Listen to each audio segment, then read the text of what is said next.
So in Amos 5:18, there's a warning that says, "Woe unto you that desire the day of the Lord. To what end is it to you?"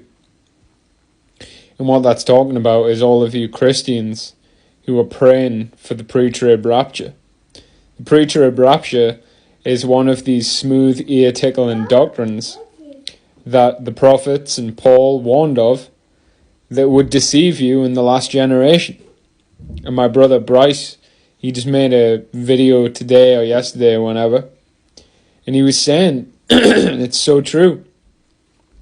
In 1 Thessalonians 5, the people who the day of the Lord will not come upon like a thief in the night, these are the people who don't despise prophecy. So the reason why the day of the Lord is going to come upon you like a thief in the night, that's why Amos 5:18 says, "To what end is it to you?" is because you despise prophecy.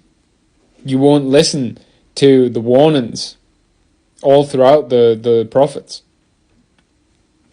And you are so unwilling to obey God and enter into the work of the servants and do what God has actually commanded you to do.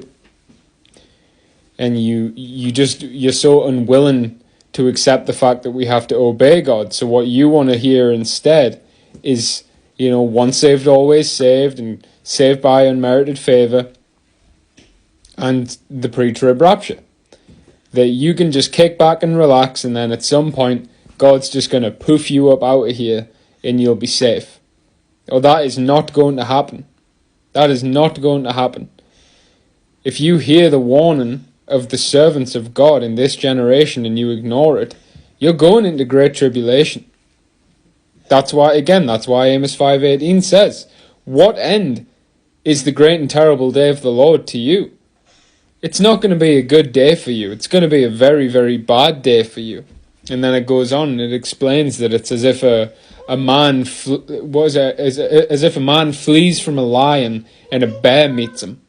And then he finally escapes and he gets into a house and he leans his hand against the wall and a snake bites him through the wall. Like, that's what the great and terrible day of the Lord is going to be for you. It's not going to be a day of light and this day where you're caught up to the throne. Absolutely not. It's the day of your calamity. It's the time of your visitation. So you best repent and start taking prophecy seriously.